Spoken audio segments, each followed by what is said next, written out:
আল্লাহর সাথে সম্পর্ক করো। 31st নাইট কোনো ইমানদারের কোনো উৎসব হইতে পারে না। 31st নাইট কি পরিমাণ অসভ্য তুমি যদি শুনো ভাইয়া, তুমি জিজ্ঞাসা করো ওই বেঈমানদেরকে। আমাদের ছেলে পেলেদেরকে নাচে গানে লাগায় দিছে, অথচ এটার মূল বক্তব্য হলো তাদের একটা মূর্তি আছে, এই মূর্তিটার দুইটা মুখ, দুই মুখ মূর্তি। এই দুই মুখ মানে এদিক দিয়েও মুখ, এদিক দিয়েও মুখ মূর্তির। এই দুই মুখ মূর্তির এই পিছনের দিক দিয়ে আইসা রাত্র 31শে ডিসেম্বর 12টায় আপনার লাস্ট টাইমে, লাস্ট মিনিটে এই পাশে আইসা দেবতাকে বলে যে হে মহান দেবতা, বিগত বছরের জন্য আমাদের অপরাধ মার্জনা করো। আবার ঘুইরা এই পাশ দিয়ে আইসা আগামী বছরের জন্য আমাদের জন্য পুণ্য ভালোর ফয়সালা করো। এই দ্বিমুখী একটি মূর্তির কাছে বিগত বছরের জন্য ত্রুটি বিচ্যুতির জন্য অনুতপ্ত হয়, আর নতুন বছরের সাফল্য কামনা করে সামনের মুখে আইসা। এইটা কোন সুস্থ স্বাভাবিক কলিজায় এক ফোঁটা রক্ত আছে, ঈমান আছে, সেই সন্তান করতে পারে? এটা বলেন কিভাবে হইতে পারে? কিভাবে সম্ভব? এটা তুমি এখন সার্চ করো, তুমি এখন মোবাইলে সার্চ করে দেখো। আমি বললাম তোমারে যে 31st নাইটের উৎপত্তিটা কিভাবে। পবিত্র কোরআনুল কারীমের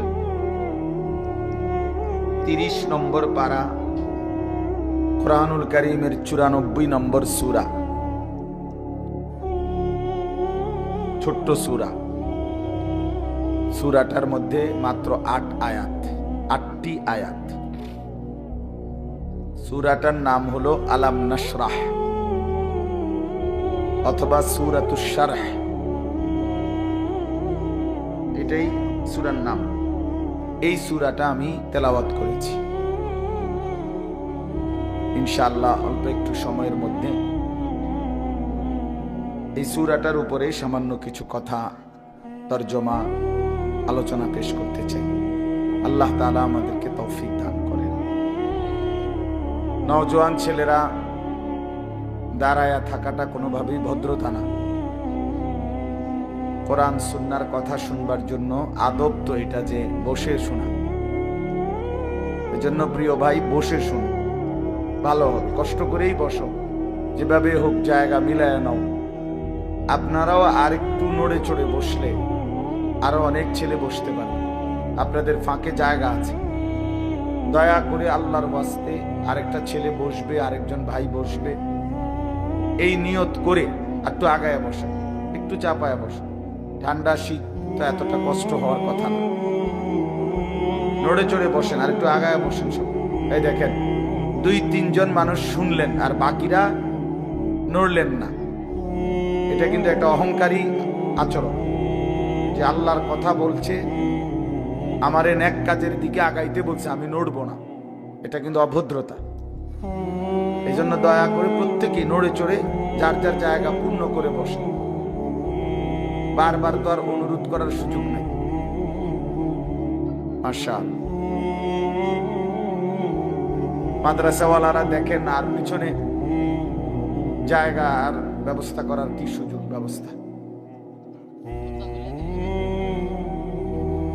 দ্বিতীয় অনুরোধ হলো, হাতে ধরা যতগুলো মোবাইল, এগুলো সব নামায় ফেলতে হবে।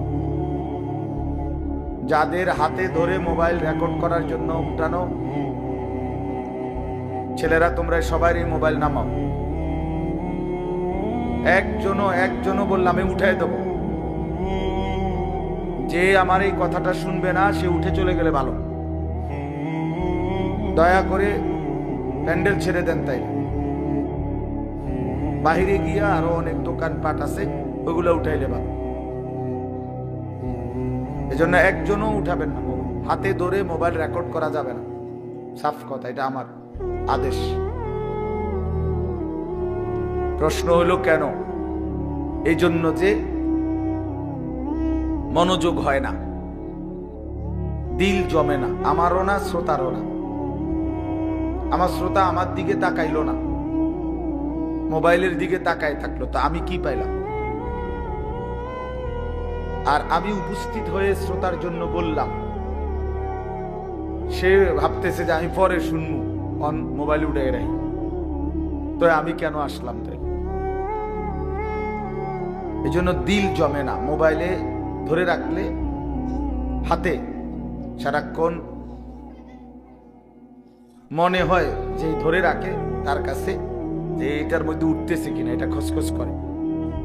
মোবাইলের মধ্যে সাংঘাতিক অ্যালার্জি, বড় মোবাইল। এমনি চুলকানি যেটা, এটার চাইতে জঘন্য। এটা প্রচুর পরিমাণে অ্যালার্জি, যেটা স্বস্তিতে থাকতে দেয় না, সারাক্ষণ চুলকায়।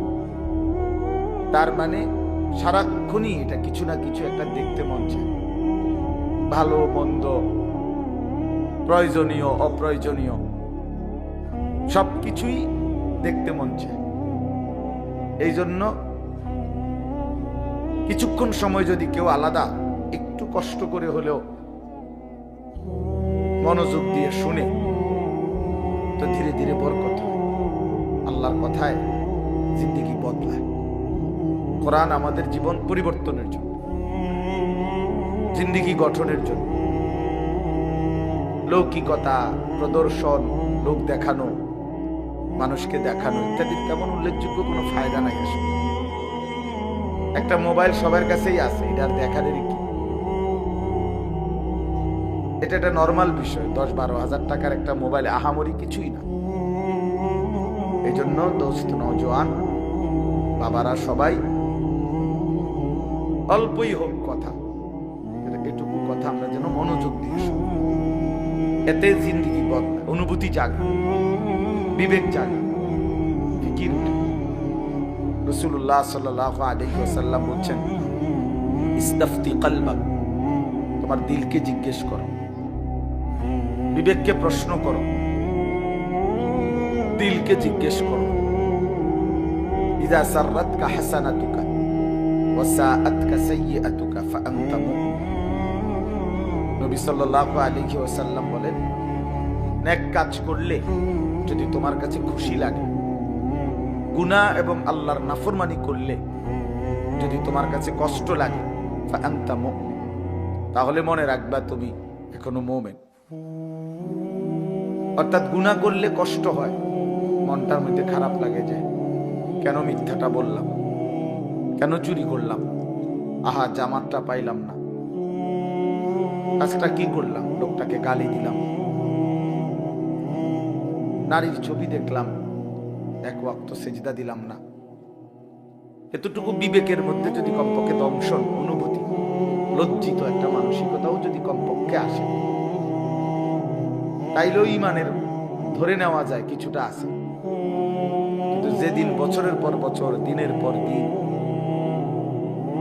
ঘন্টার পর ঘন্টা আল্লাহর নাফরমানি করার পরেও কোনো অনুভূতি জাগে না, আমার নামাজ ছুটে যাচ্ছে প্রতিদিন, আমি আল্লাহর নাফরমানি করতেছি প্রতিদিন, অথচ বিবেকের কোনো দংশন নাই, অন্তরে কত সামান্য অনুশোচনাও নাই, তো ধরে নেওয়া যায় তার ঈমান বাকি নেই।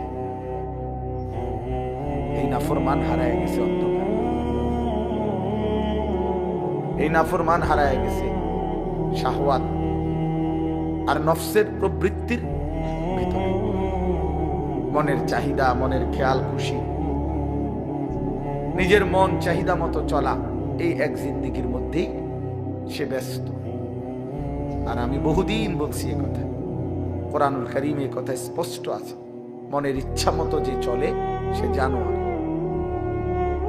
হাইওয়ান, চতুষ্পদ জন্তু, গরু, ছাগল, কুকুর, বিড়াল, জন্তু, জানোয়ার। এটা কোনো মানুষ না। মানুষ বলে তাকে যে বানানে ওয়ালার মর্জি মতো চলে, যে আল্লাহ তাআলার মর্জি মতো চলে, কারণ সে বুঝে আমার আল্লাহ আমাকে দেখতেছেন, জানতেছেন, হিসাব রাখতেছেন। আমি আমার আল্লাহর আড়ালে যাওয়ার কেনই আমি নির্ধারণ করেছি, আমার জমিনে মাস হবে 12টি, বছর হবে 12 মাসে। এরপরে আল্লাহকে যদি বলেন, আল্লাহ এই 12 মাসেই 1 বছর, এটা চালু করছেন কোন সময় থেকে? বুঝেন নাই? আল্লাহ বলেন, ইয়াউমা খালাকাস সামাওয়াতি ওয়াল আরদ, যেদিন আমি আল্লাহ আসমান জমিন সৃষ্টি করেছি সেদিন থেকেই চালু হয়েছে 12 মাসে 1 বছর। 12 মাসে 1 বছর, ধীরে ধীরে না, প্রথম দিন থেকে সিদ্ধান্ত করা হয়েছে তাকদীরে। আল্লাহ বলেন মিনহা আরবাআতুন হুরুম, তন্মধ্যে 4টি মাস আমি আল্লাহর নিকট সবচেয়ে সম্মানিত।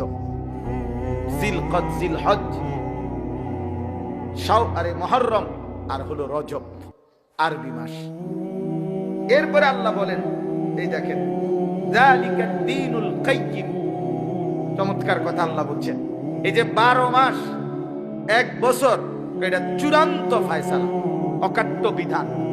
অর্থাৎ পৃথিবীতে যত বড় ক্ষমতাধরী আসুক, 12 মাসে বছর লাইরা আকপিস করলে, কম বেশ করলে, পৃথিবীর স্বাভাবিক নিয়ম শৃঙ্খলা কানুন সবকিছু দারহাম বারহাম তছনছ হয়ে যাবে, পারবে না। এটা আমি আল্লাহর অকাট্য বিধান, অকাট্য বিধান। একবার 1 ঘন্টা কমাইয়া চাইছিল, মনে আছে কারো? আহারে কষ্টের শেষ ছিল না তো।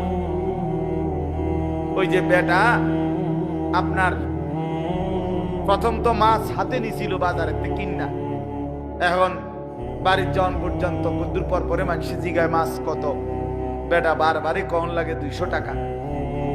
বিরক্ত হইয়া কয় দা, মানুষজন বারবার বিরক্ত করে জিগায়, বাজারে ব্যাগের মধ্যে মাছটা লইয়া লাগে। তো এইবার একটা ব্যাগ কিনে মাছটা ব্যাগের ভিতরে নিছে। এইবার মানুষের জিগায় কি ও ব্যাগে কি দাও? কয় মাছ না। কয় মাছ কত? কয় 200 টাকা। বেচারা কয় আমার আল্লাহ, আমি তো আগের তুমি কথা বাড়াইলাম না। এখন ওই 1 ঘন্টা কমাইয়া আমাদের এই বিপদ আছিল ওই সময়। আমার মনে আছে আমরা প্রত্যেক কথাই জিঙ্গন লাগতো, আগের 9টা না অনকার 9টা,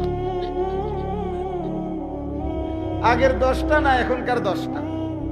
এইটা বুঝতে বুঝতে মানে মিল করতে করতে জান শেষ হয়ে গেছিল, এত কষ্ট হয়েছিল তখন।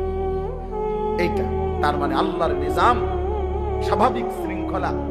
আল্লাহ এটাই বলছে যালিকা দ্বীনুল কাইয়্যিম, 12 মাস এই ফয়সালা আমি আল্লাহর অকাট্য বিধান।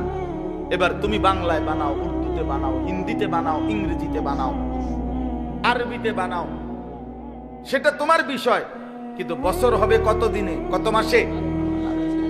এখন আমাদের করণীয় কি, এই কথাটাই বলতে চাচ্ছি। আমাদের করণীয় বলছে আল্লাহ ফালা তাযলিমু ফীহিন্না আনফুসাকুম, এই কথাটাই বলছি। আল্লাহ পাক স্পষ্ট বলেছে বান্দা, আচ্ছা 12 মাস যখন আল্লাহ নির্ধারণ করা, তো ঘন্টা কার নির্ধারণ, সেকেন্ড কার নির্ধারণ, সপ্তাহ কার নির্ধারণ, বছর কার নির্ধারণ? এই বন্ধু আমি এটাই বুঝাইতে চাই, প্রতি ঘন্টা, প্রতি মিনিট, প্রতি সেকেন্ড, প্রতি মুহূর্ত, প্রতি সপ্তাহ, প্রতি দিন, প্রতি মাস, প্রতি বছর আল্লাহর কসম, খোদার কসম, রব্বে কাবার কসম, সেকেন্ড সেকেন্ড, মিনিট মিনিট, প্রতি মুহূর্ত শুধুই কেবল আল্লাহর। কার? কোন ঘন্টা তোমার বাপের না, আমার বাপেরও। একটা মুহূর্ত তোমার আব্বারও না, আমার বাপেরও না, মহান আল্লাহ পাকের। আল্লাহ এই জন্য বলছে বান্দা, আমার দেওয়া মাস, আমার দেওয়া বছর, আমার দেওয়া ঘন্টা, আমার দেওয়া মিনিট, আমার দেওয়া সময়, ফালা তাযলিমু ফীহিন্না আনফুসাকুম, অতএব এই মাসগুলোর মধ্যে, এই দিনগুলোর মধ্যে, এই সময়গুলোর মধ্যে বান্দা নিজের উপরে জুলুম করো না। নিজের উপরে কি করো না? জুলুম। আল্লাহ নিষেধ, কষ্ট পাইবা বান্দা। তোমার সময় না বান্দা, তোমার সময় না, এগুলো আমার, আমি হিসাব নেব। তুমি জুলুম করো না নিজের উপরে। ইউকাল্লিবুল্লাহু লাইলা ওয়ান নাহার, আল্লাহ তাআলা রাত্র এবং দিন আল্লাহ নিজেই বলেন ইউকাল্লিবু, পরিবর্তন করে থাকেন আল্লাহ, আল-লাইলা ওয়ান নাহার, রাত্র এবং দিন। প্রতিটা দিনকে, আজকের এই সারা দিনের আলোকোজ্জ্বল দিনকে এখন সন্ধ্যা বানাইছেন কে? আল্লাহ। আগামীকালকের ভোর এনে দিবেন কে? আল্লাহ। আল্লাহ যদি না আনে, খোদার কসম কিয়ামত পর্যন্ত কারো ক্ষমতা নাই আগামীকালকের আলো আনা। আছে? কোরআন শরীফে আল্লাহ এটা বলছে, কুল আরাআইতুম ইন জাআলাল্লাহু আলাইকুমুল লাইলা সারমাদান ইলা ইয়াউমিল কিয়ামাহ মান ইলাহুন গায়রুল্লাহ ইয়াতিকুম বিদিয়াইন। আল্লাহ বলে, বান্দা বলো তো, আমি জানতে চাই তোমাদের কাছে, আজকের এই রাতটাকে টেনে লম্বা করে 31শে ডিসেম্বরকে যদি আমি আল্লাহ টেনে লম্বা করে আজকের এই রাতকে আমি কিয়ামত পর্যন্ত সারমাদান ইলা ইয়াউমিল কিয়ামা দীর্ঘ করে ফেলি, যদি আমি কিয়ামত পর্যন্ত আর কোনদিন ভোর না বানাই। আহা যুবক শোনো, আল্লাহ জানতে চাইছে মান ইলাহুন গায়রুল্লাহ, আমি আল্লাহকে বাদ দিয়ে কে আছে, তোমার কোন মালিক আছে, ইয়াতিকুম বিদিয়াইন, যিনি তোমাদের জন্য আগামী কালকের আলো ভোর নিয়ে আসবেন। কথা বলেন না, কে আছে যুবক বলো? আছে, শুধু আগামী কালকের ভোর আনতে পারবে একজন, তিনি কে? সবাই বলি কে? আরো জোরে বলি কে? আল্লাহ। তাইলে প্রতি রাত আল্লাহর, প্রতি ঘন্টা আল্লাহর, প্রতি সেকেন্ড আল্লাহর। আল্লাহর দেওয়া মিনিট ঘন্টা সময়। আমার শায়েখ আল্লামা মুফতি মুশতাকুন নবী কাসিমি হুজুরে আমি একদিন উমরার সফরে আল্লাহর ঘরে, কাবা ঘরের নিচে তাওয়াফ করা যায়, কাবা ঘরের উপরে চারদিকে দোতলা আছে, তিনতলা আছে, চারতলা আছে, পাঁচতলা আছে, ছয়তলা আছে, এগুলোর মধ্যেও তাওয়াফ করা যায় ঘুরে ঘুরে। ওই উপরের তালাগুলোতে, তিনতলা চারতলা, এগুলোতে তাওয়াফ করলে অনেক দূর দূর দিয়ে ঘুরতে হয়, কিন্তু খুব আরাম, মানে ধীরে ধীরে আস্তে আস্তে তাসবিহ পড়তে পড়তে দিল দিয়া মনোযোগ দিয়া তাওয়াফ করা যায়। আর নিচে যেইটুকু জায়গা, এখানে সময় কম লাগে 20 মিনিট, উপরে লাগে 1 ঘন্টা, কিন্তু নিচে একটু ঠেলাঠেলি বেশি, মানুষের চাপ বেশি, নারী পুরুষের ধাক্কাধাক্কি বেশি। তো হুজুরে সব সময় প্রথম যেই তাওয়াফ, মানে আল্লাহর ঘরে গিয়েই যে প্রথম উমরার জন্য যে তাওয়াফ, এটা নিচে করে, কিন্তু পরবর্তীতে দ্বিতীয়বার থেকেই উপরে করে তাওয়াফ, আস্তে আস্তে যেন ধীরে ধীরে করতে পারে। তো প্রথম আমারে সেই 2018-19 সালে একদিন বলে দিছে, মৌলানা 3 তলায় তাওয়াফ করবেন। আমি তখন নওজোয়ান মানুষ, তা আমারে আবার 2 দিন পরে জিজ্ঞাসা করছে যে আজকে তাওয়াফ করছেন? আমাকে হ করছি। কোনা নেই, নিচে।